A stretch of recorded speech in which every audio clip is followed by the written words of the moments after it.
Now we are going to start the program because I think we need to go ahead. Asha is online. Hi Asha, how are you? Asha, तू उदयला बघितलेस का? Asha Devdar was in school at my time, but she probably you know her. Know her. आम्ही San फ्रान्सिस्कोतही भेटलो होतो, ती आली होती इथे तेव्हा. Okay. Oh great. पुण्यातही भेटलो होतो आणि सॅन फ्रान्सिस्कोलाही. Oh great. Asha, तुझं म्यूट अनम्यूट कर. तुझं स्पीकर ऑन कर, speaker. Okay. Yeah. Yes. Welcome. Where are you? Are you in India or you are in US? India. Next week going to US. Next week you will be in US. Okay, that's great. Okay, now we are going to start the program. And before we start the program, I want to make an earnest appeal to all Sanjeevanites. Hi, Sanjeevanites. Most welcome for today's session. And we have our chief guest, our guest speaker, Uday Dandavate, about whom I have written on Facebook. I'm very excited and keen on listening to Uday because imagination and consciousness, these are really very interrelated, absolutely, sometimes I would say interchangeable concepts. I can sometimes imagine it looks like reality. In dream also, when I am dreaming, it looks like reality. And when I'm doing nothing, neither imagining nor dreaming, and I'm still in my consciousness, so there is a lot of connection, but I would leave it to Uday to explain and tell us more about it. He has studied the subject. In the meantime, I also want to tell you that after Uday's speech, there will be question answer session. If this meeting gets interrupted earlier, we will restart the meeting with a new link. And after the question answer session, we are going to have the lucky draw for the rupees 1000, which means that for people who get the lucky draw, for them Sanjeewan Centennial Challenge will become free. And there is a good response. People have been very enthusiastic, and I would like to request each one of you, those who hear this video even on YouTube, I would like to request each one of you to express your love for the school by registering quickly for the Sanjeewan Centennial Challenge and come on the Zoom meeting so that you will have the fun of the lucky draw. And now with this, I'm going to request Uday to take over from me and please tell us about his days in Sanjeewan, how he grew up, how he happened to land up in US, how he's explaining his concepts, how he conducts his training programs, and it's a very impressive biodata that he has sent to us. And please also tell us, Uday, about what are your thoughts for Sanjeewan centenary and how Sanjeewan should be celebrating it. So without much delay, I now hand over to Uday. Thank you Deepak. मी एक छोटासा slide show केला आहे. मी एक कविता लिहिली आहे माझ्या संजीवनच्या अनुभवाबद्दल, आणि ऍक्च्युली दोन आहेत, एक मराठी आहे आणि एक इंग्लिश आहे. मराठी आहे ती माझ्या संजीवनचा भूतकाळ, आणि इंग्लिश आहे ती मी आता कुठे आहे. आणि त्या दोघांचं कनेक्शन हे तुम्ही तुमच्या मनात करायचं आहे. तर हा फोटो तुम्हाला दिसतच असेल की आज पाचगणीचा फोटो आहे आणि हे म्हणजे संजीवननी आपल्या सर्वांच्या मनात एक इंद्रधनुष्य निर्माण केलं आहे, म्हणून मी ताना पी निपाजा असं माझ्या कवितेचं नाव दिलेलं आहे. वादळात सापडलेलं एक रोपट अलगद, अरे या बाजूला ठेवायला, अलगद उचलून पाचगणीच्या लाल मातीत आईनी पेरलं. तर हे बदलत का नाही? होतंय सर येतोय आवाज. सर बोला सर.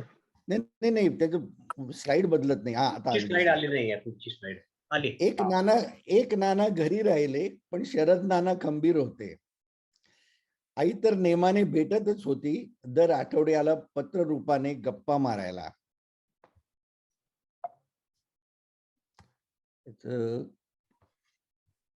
ओके, थोडा वेळ लागतोय स्लाइड बदलायला. रडू आलं तर आईची जागा घेत होत्या सरलताई, शशीताई आणि कुसुमताई. देत होत्या खतपाणी, मशागत आणि प्रोत्साहन.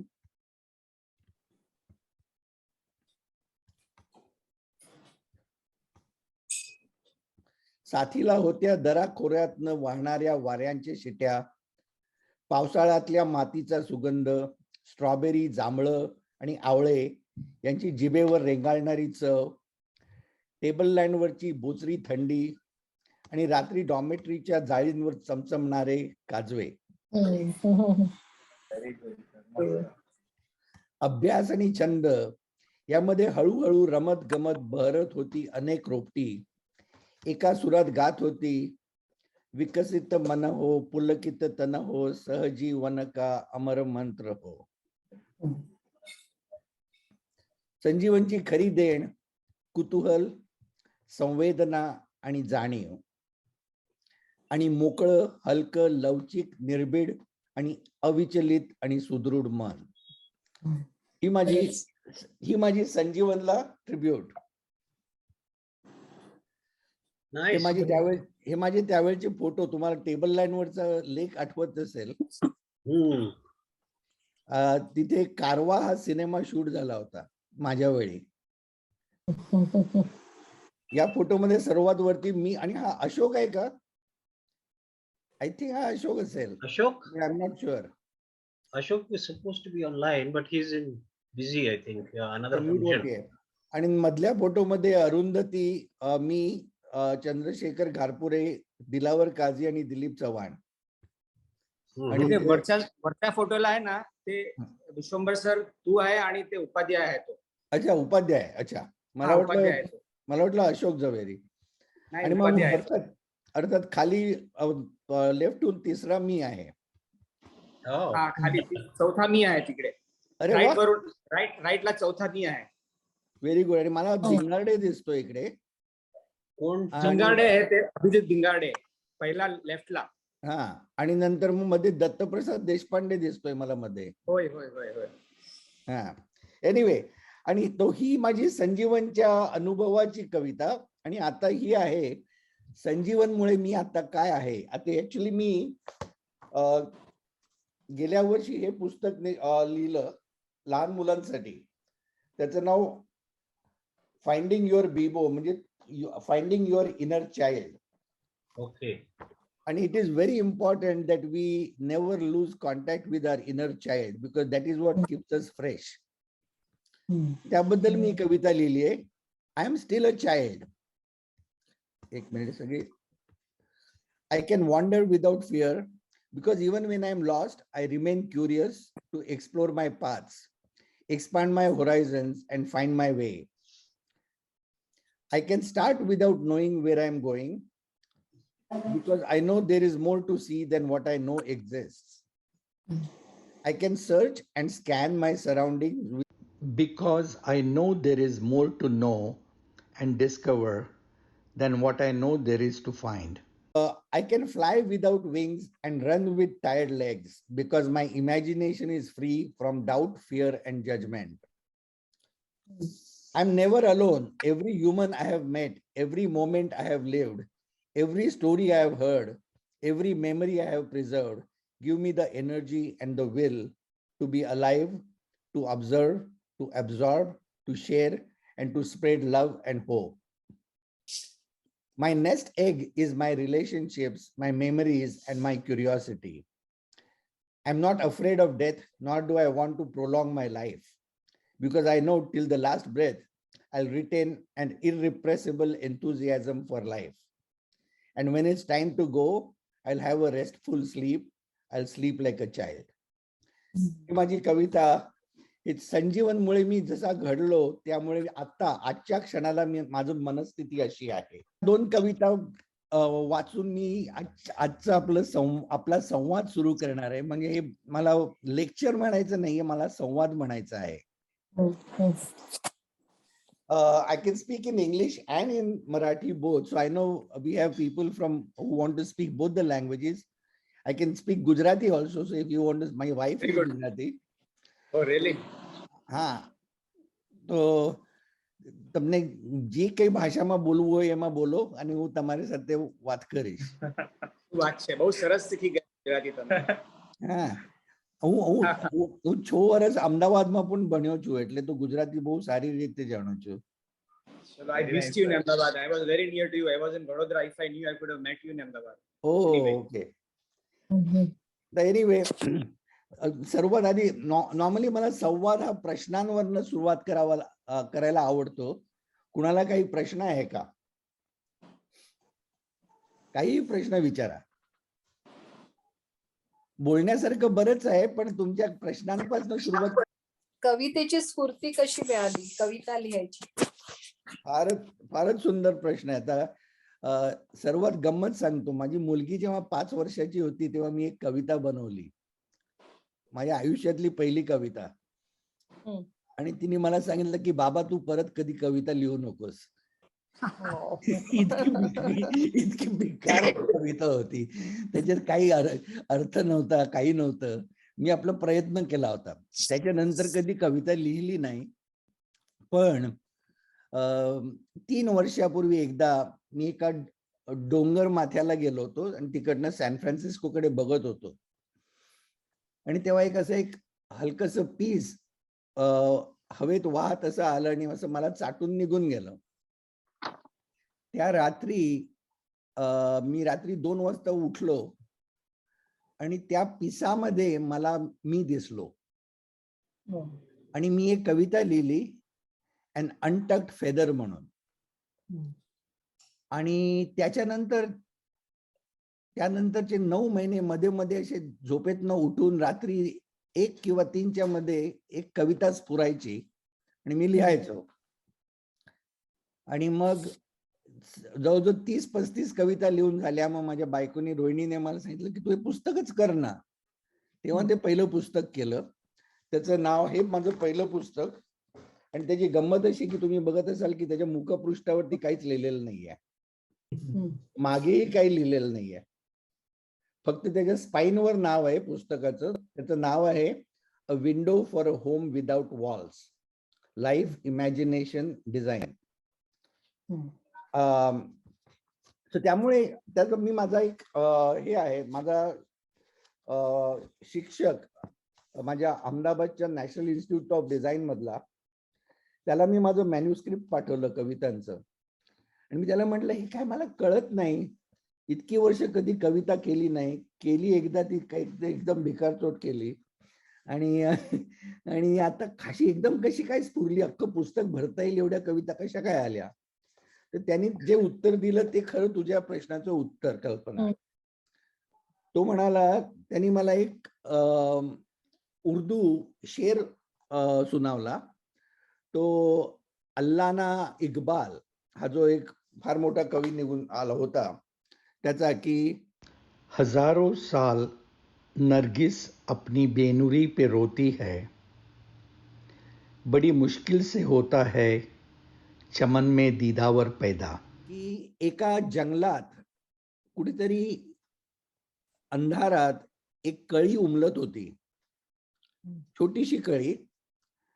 कुणी तिच्याकडे पाहत नव्हतं, कारण जंगलात कुठेतरी अशी पडून होती ती. आणि ती कळी जेव्हा हळूहळू वातावरणातले बाष्प, त्यातली मातीतली सर्व जीवनसत्व घेत घेत जरा उमलायला तयार होत होती, तेव्हाच ना तिकडनं एक वाटाड्या चालला होता आणि त्याची नजर त्या कळीवर पडली, ज्या क्षणाला त्या कळीचं फूल बनत होतं. आणि तो प्रसंग जो आहे, जिथे कळी फुलत होती आणि जो वाटाड्या तिकडे त्याचं लक्ष गेलं, तोच क्षण जिथे त्या फुलाचं अप्रिसिएशन झालं, असं ते अल्लाना इक्बालचा शेर होता. तर माझ्या शिक्षकाचं म्हणणं असं होतं की तू जो डिझायनर म्हणून ट्रेन झालेला आहेस, तुला संजीवन मध्ये जी स्फूर्ती मिळाली आहे, की जे कुतूहल मिळालंय, त्याने तू आयुष्यभर जगाचं निरीक्षण करत होतास आणि तुझ्या आतमध्ये ती एक कळी उमलत होती.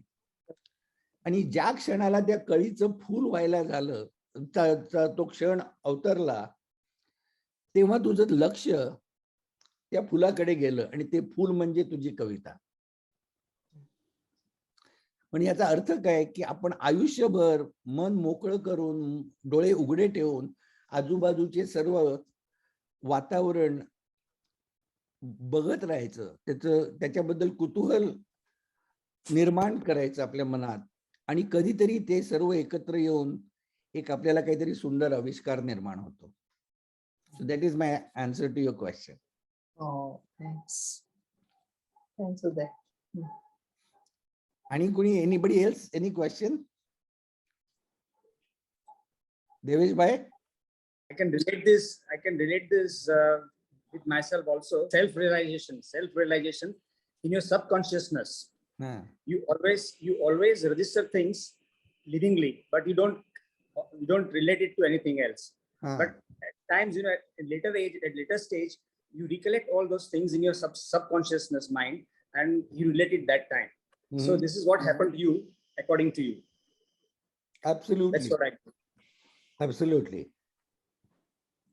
And anybody else? Okay, so I will tell you something now. I'll story of what I do and how Sanjeewan has shaped it. So I must definitely say, तुम्ही माझ्या कवितेतनं पाहिलं की संजीवननी आपल्याला संवेदना दिली.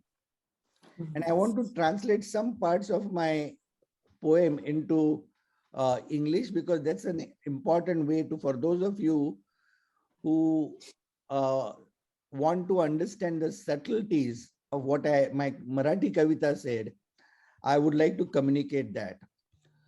So what is important is, I consider today in life, three things are more important. Curiosity. I think a lot of times fear keeps us from being curious. We curb our curiosity, but I think it is important to be curious. Samvedana, that is sensitivity.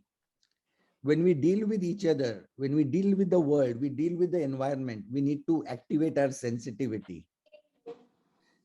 Just talking to people, just seeing things is not enough. We have 5 senses. We need to keep sensing what is around us, and that gives us a very rich experience of this world. And जाणीव is consciousness. I think consciousness is not just something that is religious. It's not just philosophical. I think we have a world around us and we have a world inside us. And if we just start paying attention to that, our consciousness expands. We become more aware. We become more conscious of who we are, how we relate to each other. And therefore, the name of my next book is Imagination and Consciousness. So my book, which is coming out next, says that if you pay attention to your imagination and your consciousness and you keep expanding it, you have a very rich, unique experience. You can live a life of wonder. You can live a life of creativity, and you will never be suppressed by challenges of life. Deepak म्हणत होता आधी की imagination and consciousness is the name of my next book. तर त्याचा अर्थ असा आहे, आणि हे सर्व कुठनं येत आहे? संजीवन मध्ये आपण या सर्व संवेदना शिकलो, वेगवेगळ्या प्रकारे आपली क्रिएटिव्हिटी एक्सप्रेस करणं शिकलो. नृत्य, संगीत, परदेशी सर होते त्यावेळी, देशपांडे सर होते, शिंदे सर होते. या सर्वांच्या मध्ये संगीत, नृत्य, लिटरेचर, आपण Girinath I was one of the editors. I think Ashok was also one of the editors. या सर्व मधनं आपलं कुतूहल आणि क्रिएटिव्हिटी वाढवली, आपली संवेदना वाढवली समित. आणि त्यानंतर मी अहमदाबादला नॅशनल इन्स्टिट्यूट ऑफ डिझाईन मध्ये गेलो, जिथे सुद्धा मला नुसतंच डिझाईन घडवायचं कसं हे शिकवलं नाही, तर आपल्या वातावरणामधल्या लोकांचे सर्व घडामोडींबद्दल किती संवेदना जागृत करायची याबद्दल शिक्षण मिळालं. या सर्वांमधून मी डिझाईन या क्षेत्रात पदार्पण केलं. 14 वर्ष भारतात डिझाईनचे काम केलं, आधी लखनौमध्ये, मग मुंबईला, मग दिल्लीला, आणि नंतर अमेरिकेला आलो, जिथे ओहायो स्टेट युनिव्हर्सिटीमध्ये मी डिझाईन रिसर्च शिकलो. आणि त्या अनुषंगाने सायकॉलॉजी, अँथ्रोपॉलॉजी, सोशिओलॉजी आणि कम्युनिकेशन या 4 विषयांचा अभ्यास केला. आणि त्यानंतर डिझाईन घडवणं ह्या मागे काय स्फूर्ती असते, काय ऊर्जा असते याचा विचार सुरू केला. आणि त्यातनं माझ्या लक्षात आलं की माझा नवा व्यवसाय म्हणजे लोकांची कल्पनाशक्ती याचा अभ्यास करणे, लोकांची त्या गरजा काय आहेत यांचा अभ्यास करणे, सामाजिक प्रवाहांचा अभ्यास करणे, सामाजिक बदलांचा अभ्यास करणे, हे सर्व माझा नवीन व्यवसाय झाला. त्या योगे मी वेगवेगळ्या जगात वेगवेगळ्या ठिकाणी फिरायला लागलो, वेगवेगळ्या प्रकारच्या लोकांना भेटायला लागलो, त्यांच्या घरी, कॉफी शॉप्स मध्ये, बार्स मध्ये, कुठेही जिथे जिथे लोक जातात तिथे जाऊन त्यांच्याबरोबर संवाद साधण्याचं काम करू लागलो. आणि त्यातनं असं एक नवीन अंडरस्टँडिंग निर्माण झालं की आपण जगात वेगवेगळे जरी असलो तरी आपण मानव म्हणून एकच असतो. आपल्या सांस्कृतिक बदल बरेच असतात. आपण आपण 8 जण इथे 10 जण आहोत, आपण कदाचित 5 वेगवेगळ्या भाषा बोलतो इथे, परंतु संजीवनने आपल्याला एकत्र आणलेलं आहे. आपण जे काही आपल्याला शिकवणूक मिळाली आहे संजीवन मध्ये, त्या वातावरणात जी शिकवणूक मिळाली त्याच्यात 50-60 वर्षानंतर सुद्धा आपण एकत्र बसून गप्पा मारू शकतो. तर अशा प्रकारचे मानव जातीचा आणि मानव आणि निसर्गाचा काय संबंध आहे, त्याच्यात आपले जे काही रेशमी धाग्यांनी आपण बांधले गेलेलो आहोत त्याचा विचार निर्माण झाला. आणि त्यामुळे एक नव्या प्रकारचा विचार निर्माण होतो. आणि त्या प्रकारे मी काम करतो की वेगवेगळे जे माझे क्लायंट्स असतात त्यांना शिकवतो की लोक भविष्याचा विचार कशा प्रकारे करतात, त्यांचं भविष्य घडवण्यासाठी तुम्ही काय करू शकता, नवीन तंत्रज्ञान, नवीन टेक्नॉलॉजी, नवीन प्रकारचे सर्व्हिसेस, नवीन प्रकारचे व्यवसाय, या सर्वांचा विचार करून भविष्यासाठी काहीतरी नवीन घडवण्याची कल्पना मांडण्याचं काम मी करतो. तो माझा व्यवसाय आहे. आणि त्यामुळेच तुम्ही जेव्हा लोकांशी संवाद गाठता, त्यांच्या कल्पनाशक्तीचा विचार करता, त्यांच्या स्वप्नांचा विचार करता, त्यांचे आनंदाचे क्षण काय असतात, त्यांच्या व्यथा काय असतात, ह्या सगळ्या जाणून घेता, त्या तुमच्यात एक नवीन प्रकारची जाणीव निर्माण होते की माणुसकीची भावना निर्माण होते. आणि त्याच्यातले आपले जे छोटे मोठे कलह असतात की माझी जात काय, माझा धर्म काय, माझा रंग काय, माझं लिंग काय, हे सर्व भेदभावांचा विसर होतो आणि आपण एकत्र मिळून आपले भेदभाव हेच जाणून घेण्यात किती आनंद आहे. मी हिंदू असलो तरी ईद मध्ये जाऊन माझ्या मुसलमान भावाकडे जाऊन बिर्याणी खाण्यात किती आनंद आहे. मी गुजराती असलो तरी मराठी माणसाकडे जाऊन पिठलं खाण्यात किती आनंद आहे. ह्या सर्व गोष्टीचा आपण जेव्हा बहुरंगी जीवनाचा आस्वाद घ्यायला शिकतो तेव्हा आपलं जीवन जास्त समृद्ध होतं. आता कुणाला काही मी जे काही बोललो त्याच्यावरती कुणाला प्रश्न असतील तर विचारा. No questions, please go ahead. No question, that is so surprising. मी आता एवढं बोललो की आपण संजीवननी आपल्याकडे कुतूहल जागवलं आणि आता कुणाकडे काही कुतूहल नाही म्हणजे काय? प्रश्न म्हणजे ऍक्च्युली प्रश्न नाहीये, पण कितीतरी गोष्टींची आपल्याशी सहमत आहे. जसं संजीवनने आपल्याला संवेदनशील बनवलं आणि that's very important aspect of any human. आताच कारण खूप गरज आहे, ती काळाची गरज आहे. प्रत्येकाने संवेदनशील बनणं म्हणजे. आणि अशी गंमत आहे की मी मुंबईला दादर मध्ये राहायचो, तिथे माझा जन्म झाला आणि तिथे गिरण्या तिकडनं काही फार लांब नव्हत्या. त्यावेळी कापडाच्या गिरण्या असायच्या, त्यामुळे श्वासामध्ये आम्हाला धूर नेहमीच असायचा. आणि संजीवनच्या मोकळ्या हवेत येऊन तिथले वेगवेगळ्या प्रकारचे सुंदर नॅचरल स्मेल्स, सुगंध आणि सर्व प्राणी, पक्षी, हे कुठे आम्हाला कावळ्या आणि चिमणी शिवाय आणखीन काही पक्षी बघितले नव्हते. आणि कबूतर. त्यामुळे आपली दृष्टी आणि संवेदना दोन्ही विस्तारली तिकडे संजीवन मध्ये. आणि काजवं हो, काजवं तर एकदम. आम्ही म्हणजे बाटल्यांमध्ये, आम्ही त्या नॅशनल स्टोअर मध्ये जाऊन जॅमच्या बाटल्या घ्यायचो जेव्हा आपलं स्टोअरचा दिवस असायचा तेव्हा, आणि बाटली खाली झाली की त्याच्यात काजवे भरायचो. आम्ही आवळे पण आम्ही नॉट पकडायचो, आवळे उचलायचो वेचून ते आवळ्यांमध्ये मीठ बनवून असं काहीतरी रेसिपीज करत राहायचं मुली पण आमच्या डॉम मध्ये. त्या जॅमच्या बाटल्यांमध्ये आवळे टाकायचो, त्यांना पिना टोचून कंपासने मी टोचायचो. आम्ही 10वी किंवा 11वीत होतो तेव्हा ऑडिटोरियमच्या वरच्या बाजूला उजव्या बाजूला वरती एक आमचा क्लास असायचा, त्याच्या बाहेरच आवळ्याचं झाड होतं. पण आवळ्याच्या झाडावर चढता येत नाही, त्यामुळे एक मोठी काठी घेऊन ते तोडायचो आम्ही आणि मग आवळे खायचो. आणि आवळ्याची एक खासियत आहे, आवळे खाल्ल्यावरती पाणी प्यायलं की थंड लागतं. गोड लागतं, गोड. छान. गोड. टेम्पटिंग मी. मला आता वाटतं फ्रीज मधनं आवळा काढून आताच खातो. पण तो झाडावरनं काढायची मजा काही वेगळी असते. Yes yes yes.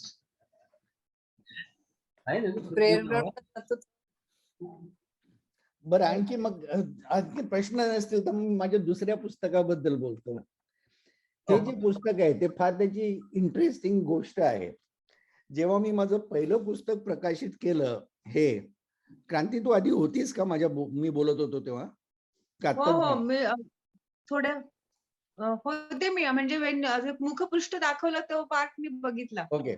So anyway, तर हे पुस्तक झालं, मी लोकांना वाटत असतो ही पुस्तक कुठे रस्त्यात, ट्रेन मध्ये, फ्लाईट मध्ये कोणी लोक भेटले की त्यांना देत असतो.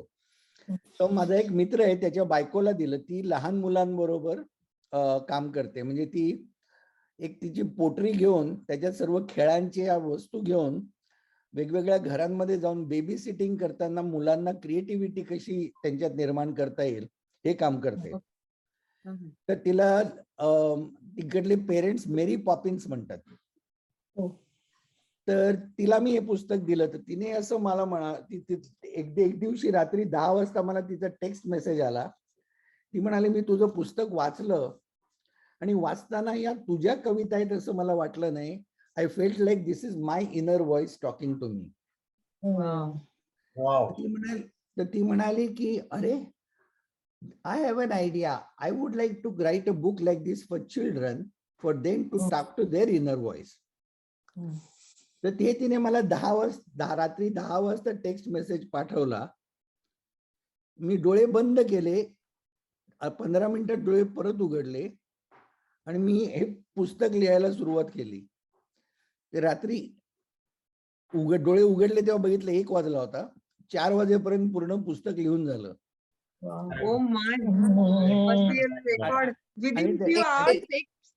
आणि मग त्याच्यानंतर मी माझ्या एका मित्राकडे गेलो, जो एक डिझायनर आहे, ग्राफिक डिझायनर. त्याला म्हटलं, तू आता याचं डिझाईन कर. तो म्हणाला, मी डिझाईन करीन, पण याचे इलस्ट्रेशन तूच करायला हवेस, कारण तू डिझायनर आहेस. तू बऱ्याच वर्षात हातात स्केच पेन घेऊन स्केचिंग केलेलं नाहीयेस, आता सुरुवात कर. तर मला जे एका रात्रीत पुस्तक लिहिलं त्याची चित्र काढायला 9 महिने लागले. परंतु याच्यात मी आणखीन एक गंमत केली. मी माझ्या वेगवेगळ्या मित्रांच्या लहान मुलांना, 6 ते 12 वर्षाच्या मुलांना ईमेल पाठवलं की तुम्ही जेव्हा कन्फ्युज्ड असता किंवा नाराज असता किंवा रागावलेले असता, तेव्हा तुम्ही स्वतःशीच बोलता, तेव्हा जो आवाज तुम्हाला डोक्यात ऐकू येतो त्या आवाजाचं चित्र काढा. तर मला 12 मुलांनी चित्र काढून पाठवलं. त्याच्यातल्या एका 8 वर्षाच्या मुलीने जे चित्र काढलं होतं ते मला जास्त आवडलं. त्याच्यातनं मी याचं कॅरेक्टर बनवायचं ठरवलं की लहान मुलांच्या मनातला हा सवंगडी, त्याचं चित्र कसं असावं. त्या मुलीचं नाव होतं कोको. तर मी ठरवलं त्या कॅरेक्टरचं नाव कोको ठेवायचं. तर त्या मुलीचा बाप मला म्हणाला की ती म्हणते नको, तिला लाज वाटते तिचं नाव बाहेर यायला. तर मी म्हटलं ठीक आहे, मग त्याचं नाव बोबो ठेवतो. एक स्पॅनिश मित्र होता, तो म्हणाला स्पॅनिश मध्ये बोबोचा अर्थ इनेप्ट, तर बोबो नको करू. तर मग माझी मुलगी म्हणाली मग बिबो म्हण, म्हणून नाव बिबो ठेवलं. बिबो इज युअर इनर चाइल्ड. तर मी हे पुस्तक अशा प्रकारे, याचा हेतू असा होता की पालकांनी मुलांशी गप्पा माराव्यात आणि त्यांच्यातला बिबो जागृत का ठेवावा याबद्दल चर्चा करावी.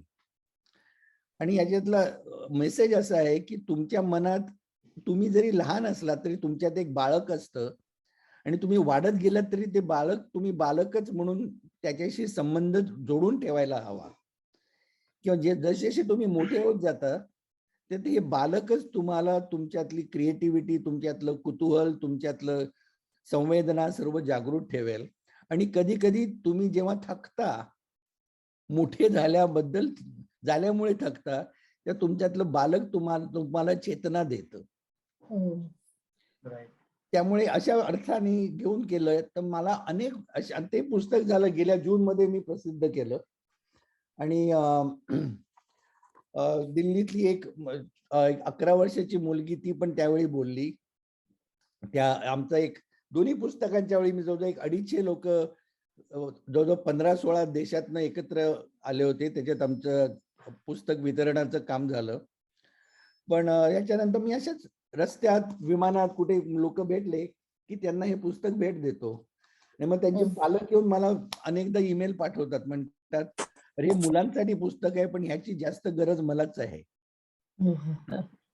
आणि मलाही जास्त जाणीव होती की जसजसे आम्ही मोठे होतो आमच्यात आव जास्त असतो आणि तथ्य कमी असतं.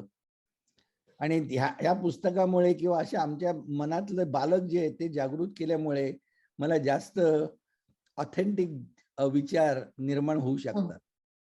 त्यामुळे अशा प्रकारचं हे पुस्तक केलं. त्यामुळे आता माझं तिसरं पुस्तक इमॅजिनेशन आणि कॉन्शियसनेस हे बहुतेक जून-जुलै मध्ये कधीतरी प्रसिद्ध होईल, तेव्हा सांगेन तुम्हाला. Any question? Very nice. Uday, I'm trying to put something in the form of a question. Okay. आता आपण एक तर जागृती अवस्था असते, दुसरी स्वप्नावस्था असते. म्हणजे जिथे आपला त्या स्वप्नावर कंट्रोल नसतो, ते ऑटोमॅटिक आपल्या समोर स्क्रीनवर स्वप्न येतं. तिसरं म्हणजे आपली इमॅजिनेशनची अवस्था असते, where we are free to imagine, dream and imagine anything. आता त्याच्यात त्यांनी फेसबुक आणि काय काय ठिकाणी अशा साइट्स तयार केल्या आहेत. कुठली वर्ल्ड म्हणतात त्याला, ती मेटावर्स. हा, तर meta world, there you can take an avatar of your choice. तुम्हाला किती हाईट पाहिजे, कुठले मसल पाहिजे, काय पाहिजे, किंवा तुम्ही बिलियनर आहात का ट्रिलियनर आहात, you can select, then you can go in that world and can move around. So what will you advise for the people who are curious about the meta world? Is it really something good or is it something bad? Will it spoil the generations or will it help the generations? आता तू जो प्रश्न विचारलास ना दीपक,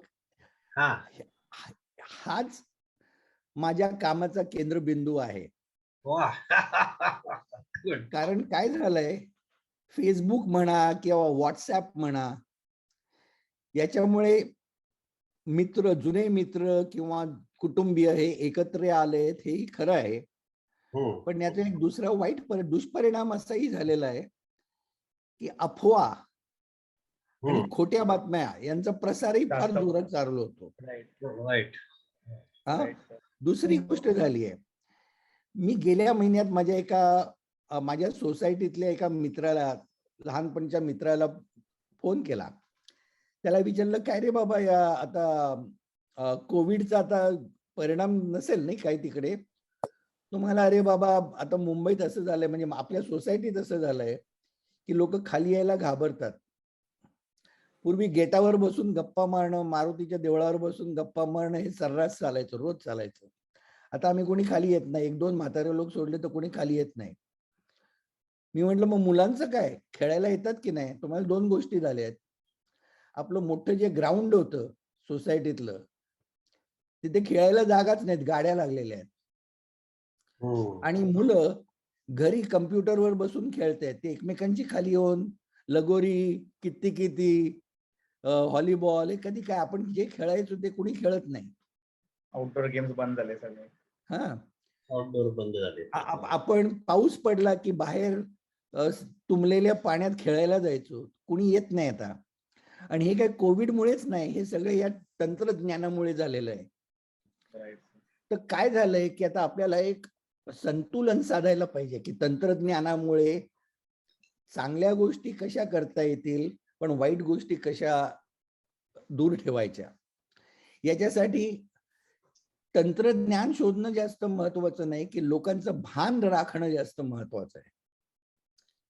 की तुम्ही ज्या आता आपण एकमेकांशी बोलतोय स्क्रीनवरती, उद्या मेटा वर्ल्ड मध्ये असा आपल्याला अनुभव येईल की आपण त्या एकाच खोलीत बसून एकमेकांशी गप्पा मारतोय. आपण एकाकडे इकडे तिकडे बघून सुद्धा एकमेकांशी बोलू शकतो, जसे काय आपण एकमेकांच्या समोर उपस्थित आहोत. पण एक गोष्ट ह्या सर्व टेक्नॉलॉजी मध्ये मिसिंग आहे की आपण जेव्हा प्रत्यक्ष एकमेकांच्या समोर बसतो तेव्हा आपल्यात एनर्जी असते आणि आपण ती एनर्जी दुसऱ्याला देतो, दुसऱ्याची एनर्जी आपण घेतो. माणूस गप्प असला तरी तो आनंदात आहे किंवा दुःखी आहे हे आपल्याला कळू शकतं. आपण एकमेकाला प्रेम व्यक्त करू शकतो, मैत्री व्यक्त करू शकतो, काही न बोलता देखील. हा जो 2 डिमेन्शनल स्क्रीन आहे किंवा मेटावर्स आहे, त्याच्यात जी आपल्यातली जी ऊर्जा आहे ती ट्रान्सफर करणं त्याच्यात शक्य नाहीये. त्यामुळे काय होतंय की आपले जे खरे ऋणानुबंध आहेत, जे खऱ्या वातावरणात निर्माण होतात, तर संजीवन जे आपण अनुभवलं आणि संजीवन जर उद्या मेटावर्स मध्ये तयार केलं याच्यात फरक होईल. आपण मेटावर्स मध्ये जर बसून 10 तास जरी गप्पा मारल्या तरी आपल्याला जो आत्ता आनंद होतोय, हा आनंद आपण आता भेटलो म्हणून नाही, पण आपण जी वर्षे एकत्र काढली त्याच्यामुळे होणारा आनंद आहे. त्यामुळे मेटावर्स हे करमणुकीसाठी चांगलं आहे. आपल्याला शाहरुख खान कितीतरी चांगला वाटला पडद्यावर तरी आपली शाहरुख खान बरोबर मैत्री नसते. शाहरुख खान कधी आपल्याला, आता अशोक बरोबर मैत्री आहे, तो पडद्यावर आहे म्हणून नाही, पण त्याच्याबरोबर आपण संजीवन मध्ये वेळ घालवलाय म्हणून नाही. तो अशोक कितीही मोठा झाला पडद्यावरती तरी तो आमचा लंगोटीयर म्हणूनच जास्त महत्वाचा आहे. त्यामुळे तुझ्या प्रश्नाचं उत्तर म्हणजे मेटावर्स एक कल्पना विश्व आहे, पण आपण रियालिटीशी संबंध सोडून चालणार नाही. But how will you prevent people from going to get attached and addicted to meta world? I think it is a very new attraction and it is going to catch up like wildfire. आणि भारतीय लोकांना काय एकदा नवीन काहीतरी दिसली की ते असे त्याला पकडतात की फॉरेनर्स पण विसरून जातील इतकं ते पकडतात. जसं व्हॉट्सअप पकडलंय आपण, तसंच मेटा वर्ल्ड पकडायची शक्यता आहे. हो, तो आणखीन एक म्हणजे दिस इज ही आणखीन एक साथ येणार आहे. हा, आता आपण काय करतो, साथ आली की काय करतो, आपण थोडी काळजी घेतो. कावीळ आली किंवा काय आणखीन काय आलं तर आपण काळजी घेतो ना की काय करायचं आणि कधी काय करायचं, कुठे जायचं, कुठे तोंड उघडायचं, कुठे नाक झाकायचं, कुठे मनावरती कंट्रोल ठेवायचा. आता इवन पोर्नोग्राफी खूप स्प्रेड झालेली आहे इंटरनेटवरती आणि त्याचा स्प्रेड कमी करणं शक्यच नाहीये. पण तुम्ही तुमच्या मुलांना त्याच्यापासून कधी वाचवणार, तुम्हा स्वतःला कसे वाचवणार, याच्यासाठी फक्त एकच गोष्ट लागते, निग्रह. कुणाला काही सांगून नाही की माणसाला निग्रह कसा शिकवायचा, ह्याच्यातनं आपण वाचू शकतो. डिफिकल्ट फॉर चाइल्ड, निग्रह चाइल्ड पोराला शिकवणं तर फारच अवघड आहे. हो आहे ना, म्हणून तर आपण आपल्याशी घरंगळ चालू आहे. आपण वर चाललोय असं वाटतं, पण खरं आपण घरंगळच खाली चाललोय. Can I say something? बोला ना Suhas. The only answer to this are enlightened parents. Parents enlightenment karna. It's a big challenge and the education world has to do that. या सगळ्या गोष्टींना तेच एक आन्सर आहे. It is the parents who can put in right amount of values into their children. शाळा तर करायचा प्रयत्न करतच, तरी पण जास्ती प्रयत्न पालकांना करावा लागणार. मी नाशिकला असताना एक सुजान पालक म्हणून तिथे एक संस्था होती. त्यांचं काम हेच होतं की पालकांना एनलाइटन करायचं. And then only they in turn would sort of look after their own children. तुम्हाला एक फार इंटरेस्टिंग गोष्ट सांगतो. आता आधी मी बोललो की माझं काम, माझा व्यवसाय म्हणजे जगभर फिरून लोकांच्या आयुष्याबद्दल जाणीव करून घेणं. तर आमचा एक रिसर्च चालू होता की हल्ली कुटुंब व्यवस्था कशी बदलत चाललेली आहे. तुम्हाला आता ऐकून शॉक होईल की नाही माहित नाही, पण हा अमेरिकेतला एक रिसर्च प्रोजेक्ट होता. मला अशा अनेक कुटुंबातल्या लोकांनी सांगितलं की अशी एकच जागा आहे जिथे आम्ही अख्खी फॅमिली म्हणून एकत्र येतो, गाडीमध्ये. घरी गेलो की प्रत्येक जण आपापल्या खोलीत जातो, आपापल्या डिव्हाइसेस वरती जातो आणि आपापल्या डिजिटल कॉन्टेंट मध्ये मग्न होतो. No, that I agree, but पूर्वी इवन जेवण करायला एकत्र जेवायला बसत नाहीत. So that is where the parents have to lay down the rules. तेच म्हटलं की पालक जर सुजान असले, पालक जर एनलायटन्ड असले, तर या बऱ्याचशा गोष्टी कंट्रोल मध्ये येऊ शकतात. Otherwise, what you say is correct. I mean, you are stating the facts. There's no doubt about it. I'm not challenging you on your facts. हो, पण आणि आय थिंक याच्यात काय माहितीये का की आपण जेव्हा निसर्ग अनुभवत होतो संजीवन मध्ये, तेव्हा आपल्याला काही कळत नव्हतं की याचा फायदा काय होणार आहे. जेव्हा आपण त्याचा सुगंध अनुभवत होतो, जेव्हा आपण काजवे बघत होतो रात्री, जेव्हा आपण रेतीरांमध्ये चिखलामध्ये फुटबॉल खेळत होतो, टेबल लँड वरती थंडी अनुभवत होतो, त्या सर्व अनुभवांचा फायदा काय होणार आहे हे आपल्याला त्यावेळी जाणीव नव्हती. त्याप्रमाणे सांगून मुलं ऐकतील असं नाहीये, पण त्यांच्यात प्रत्यक्ष अनुभव निर्माण करणं जास्त महत्वाचं आहे. You have to set an example. I mean, सांगून होत नाही ते. I mean, ठीक आहे, भारतामध्ये we have a thing called value education. Now, value education cannot be taught in a class. The children have to pick up the values from the environment. बरोबर. So you have to create that environment, whether it is in the school or whether it is at your home. You have to create that environment. And I will also say one thing is that we give too much emphasis on things that we talk, things that we read. The expressed thoughts have limitations. I think we need to build consciousness. We need to build relationships. We need to build love. We need to build closeness. And that can come from silence also. That comes from play. We have to play together in the real world. We have to play with real things. कागदाची आपण होड्या बनवायचो, मातीचे किल्ले बनवायचो, वाळूचे किल्ले बनवायचो. आता सगळं कम्प्युटरवर करतो. पण things are changing now. I mean, I've been coming to America. My son was at Boston. I find that there also things are changing. That no more the parents say my way or the highway. That thing is gone now in America. हो, बरोबर आहे. परंतु what I'm saying is ज्या प्रकारे technology is taking over our environment, we have to preserve. Yeah, but we have to preserve our human capacities.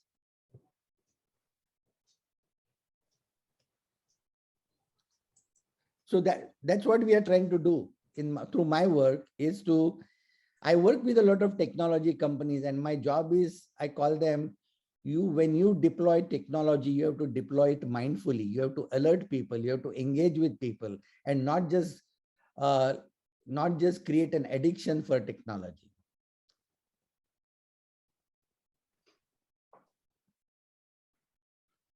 Any From other the comment? addiction of technology.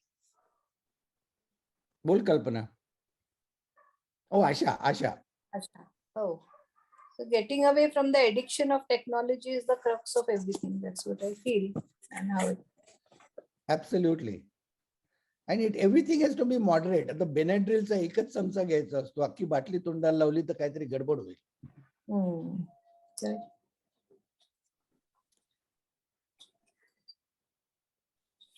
Any other thoughts? Digambar, any thoughts from you? Sir आता जसं तुम्ही सांगितलं ना same तसंच एक काल एक movie बघितली मी, मराठी मूवी होती ऑनलाईन बिनलाईन म्हणून. हा, त्यामध्ये ते जो मुलगा असतो त्यांचा एवढा ऍडिक्टेड होतो टेक्नॉलॉजीसाठी. मग घरी एक वडील असतात तरी वडिलांना सुद्धा भेटू शकत नाही तो, फक्त मेसेजवर बोलतात ते लोक. असं हा, खूप सुंदर मूवी दाखवली. मग कसे ऍडिक्शन होतात, नंतर पॅरेंट्सवर अटॅक करतात, हा. असं दाखवलं एकदम. घरी अगदी असून पण बरोबर. वडील बोलतात तुला टाइम आहे माझ्यासाठी, बोलतो नाही तुम्हाला मेसेज तर केला मी. हम्म, बर्थडे पण विश करताना मेसेजनी विश करतात एकमेकांना, असं झालंय ते. हा. पहिलं कसं आपण स्वतः जायचो घरी, कोणाचं दुःख सुख असेल प्रत्यक्षात जाऊन भेटून नंतर यायचं. हो, आता हे सगळं चेंज झालंय तसं त्याप्रमाणे. खूप सुंदर मूवी आहे सर. अगदी बरोबर आहे. Any other comments? Anybody else? I think it's me, Kalpana. I think we need more places like Sanjeewan to encourage ma'am. the younger generation. That's my thinking. And You know, I can, yeah, I totally agree, Kalpana. And I can tell you one thing. One very important thing for me learning at Sanjeewan was to learn in Marathi medium. medium. मी 11वी पर्यंत मराठीत शिकलो. Not just that, आपल्या भाषेचे जे शिक्षक होते, Hasmani sir taught us, I think Kusumtai Bhuskute होत्या. हो हो हा, हो. इंग्लिश कोणी शिकवलं मला आठवत नाही. नंतर हिंदीचे BN सिंग होते. सर हो. होते. या, आणि इंग्लिशला कुमारन सर. या कुमारन सर होते, बरोबर. अशोक सर पण इंग्लिश शिकवायचे. अशोक आणि शशीताई also taught for some years. Yeah, Shashitai didn't teach us. Ashok sir आणि Kumaran sir taught us. So the idea is की त्यांनी सर्वात महत्वाचं काय शिकवलं. आणि मी मराठीत शिकलो, पण इंग्लिश नंतर हिंदी सुद्धा शिकलो. अर्थात संस्कृत शिकलो. देशपांडे सरांनी संस्कृत शिकवलं, पण तेवढं त्याच्यावरती काय प्रभुत्व आलं नाही. परंतु काय जाणीव झाली संजीवन में, त्याच्यात आपल्याला भाषाच नव्हे तर व्याकरण पण शिकवलं आणि लिटरेचर शिकवलं. Literature is most important, more than language, literature. आणि कुसुमताई शाळेत क्लासमध्ये यायच्या, तर एक धडा शिकवायच्या आधी एक अख्खा क्लास, तो धडा ज्यांनी लिहिला त्या लेखकांबद्दल, कवितांबद्दल अख्खा क्लास शिकवायच्या, त्यांच्या गोष्टी सांगवायच्या. त्यामुळे तुम्हाला you get context of wear that story is coming from. And I think that kind of curiosity was very important to develop that sensitivity, curiosity. And I think having that liberty to have multiple languages representing multiple thought processes, multiple cultures where they come from. एक हिंदीत गोष्ट होती, दो बाके म्हणून. कुणाला आठवते का ती गोष्ट? उत्तर प्रदेश मध्ये एका पुलाच्या वरती दोन बाके येतात आणि त्यांचे सगळे बच्चे, सगळे म्हणजे त्यांचे सगळे भिडू बरोबर होते. समोर एकमेकांच्या येऊन एकमेकांना धमक्या द्यायला सुरुवात करतात, असे अगदी हात वर करून वगैरे. आता काय मोठा कलह होणार आहे, तुमचे पाय तोडून टाकणार, हात तोडून टाकणार, हे करणार ते करणार. आणि मग बोलून झाल्यावरती शेवटी काही न भांडता परत जातात. म्हणजे फक्त सगळा आव असतो. आणि तर ती गोष्ट सांगताना BN सिंग इतक्या सुंदरपणे सांगायचे की तथ्य काय आणि आव काय हे जाणून घेणं हे सुद्धा महत्वाचं आहे आयुष्यात. लोक बडबड करतात, आव म्हणतात, तुम्हाला चेतावतात, पण याच्या मागे न जाता खरं काय होणार आहे, खरं काय आहे हे जाणून घेणं जास्त महत्वाचं आहे. अशा ज्या प्रकारे जे ते एक्सप्लेन करायचे, त्याच्यात त्या धड्याची समज काही वेगळ्या प्रकारची यायची.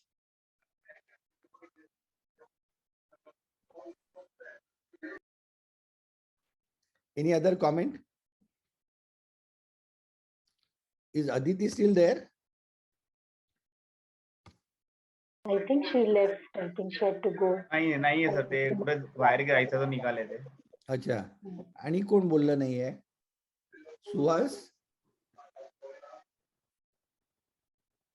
I mean in our meeting.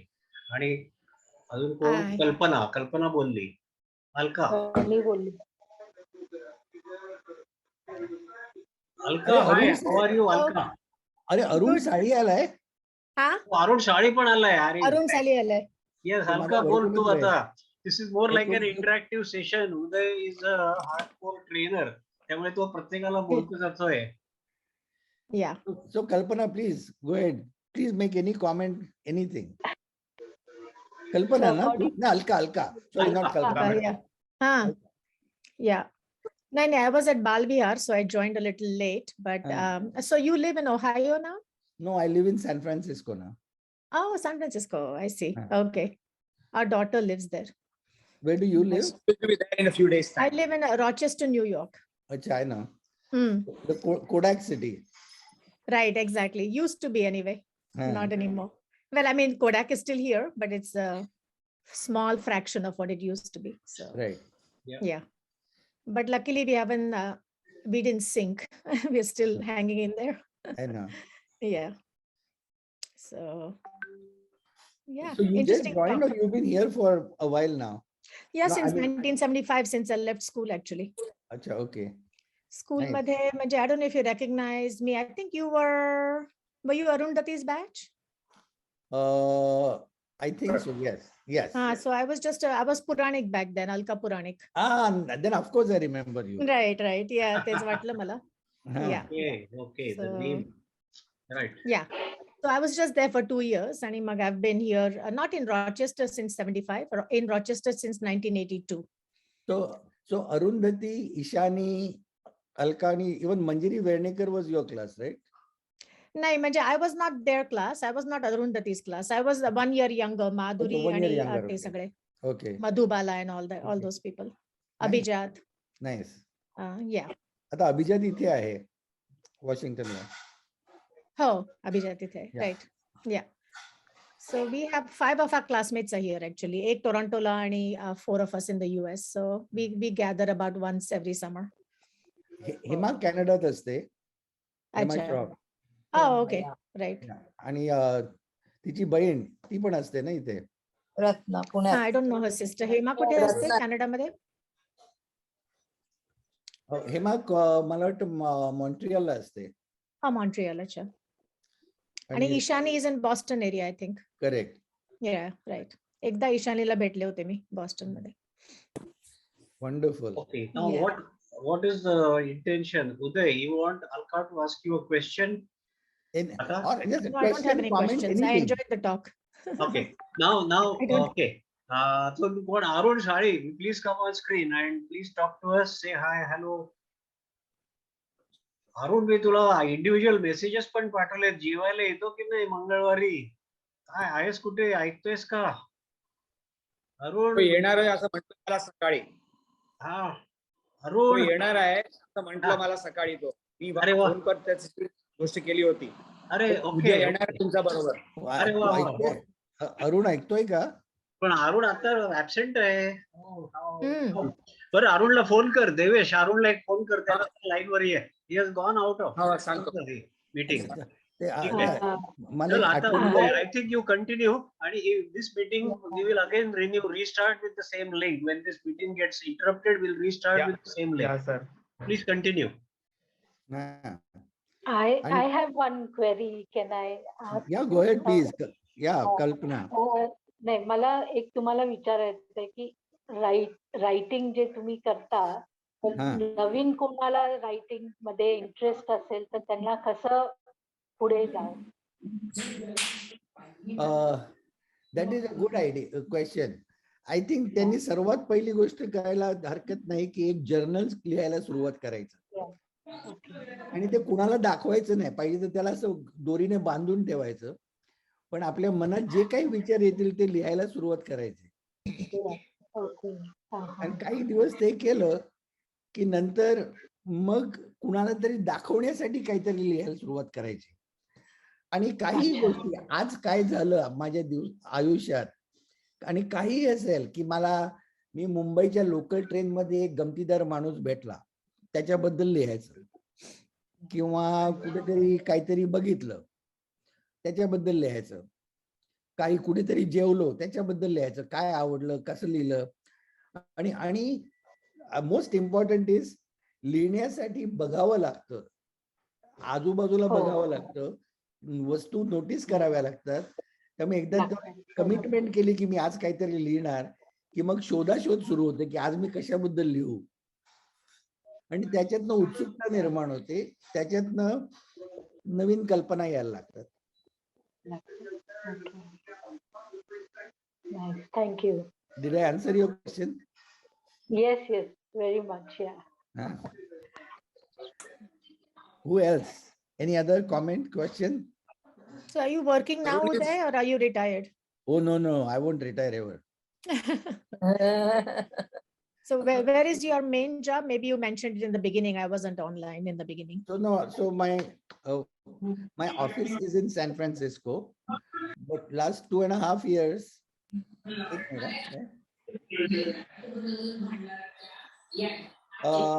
So for last 2 years, nobody comes to the office. Right. But we're a small team. We are just 8 people first. Now we are 5 people. But our work involves traveling all over the world. So right now we cannot travel around the world. Right. So, but also we cannot travel. So a lot of our interviews we are doing online, using Zoom or any other medium. So, and now the people I have replaced, people with, they don't even live in San Francisco. So though I have an office, my team has become virtual. Spread out, yeah. But I do travel to my client sites. So like I go have meetings there sometimes, not always.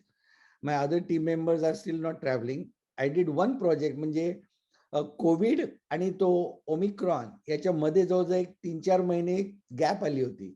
Right. त्या काळात मी एक project केला ज्याच्यात आम्ही फिरलो अमेरिकेतच, पण नंतर परत ओमिक्रॉन आलं, त्यामुळे सगळं बाहेरचं काम बंद झालं. चला मग आता मी एक गोष्ट दाखवणार आहे तुम्हाला. दाखव. माझ्या पहिल्या पुस्तकात एक कविता होती, द युनिव्हर्स म्हणून. ओके.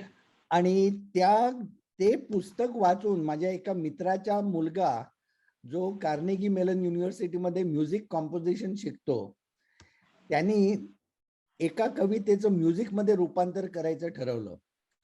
तर एक इटालियन म्युझिक स्टाईल आहे अकापेला म्हणून. तर त्यांनी ते म्हणजे तोंडानी, म्हणजे इव्हन इन्स्ट्रुमेंट्सचा आवाज तोंडानी करतात. हे तुम्ही कदाचित बघितलं असेल की गातात सुद्धा तोंडानी आणि म्युझिकचं पण तोंडानीच करतात. म्हणजे ड्रम्स असो, व्हायलिन असो, काही आवाज असो, ते सगळे तोंडानी करतात. तर असा एक अकापेलाचा कार्यक्रम त्यांनी माझ्या कवितेत रेकॉर्ड केला.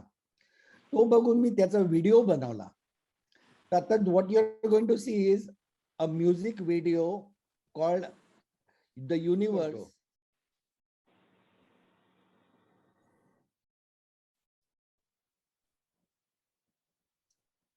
आणि स्क्रीनवरचं टेक्स्ट नंतर वाचा, खाली असेल.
आता म्हणजे आता फक्त 2-3 मिनिटं फक्त एक गोष्ट तुम्हाला दाखवतो आणि मग आपण संपवू हा कॉल. अशीच एक हवाई मधली एक मुलगी जी सिंगर आहे, ती हिलिंग करते सिंगिंगच्या थ्रू. तिने माझ्या पॅन्डेमिक या कवितेतले 4 ओळी घेऊन गाणं गायली. त्याचा मी व्हिडिओ बनवला. आपल्या मुंबईहून दिल्लीहून अनेक लोक आपल्या गावी निघाले होते चालत.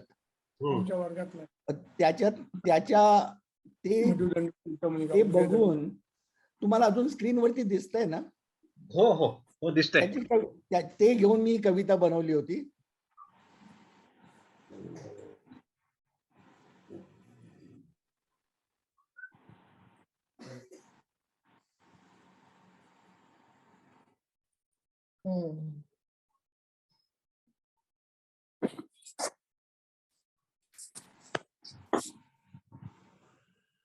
ऑडिओ नाही येते वाटतं ना की आता येणार.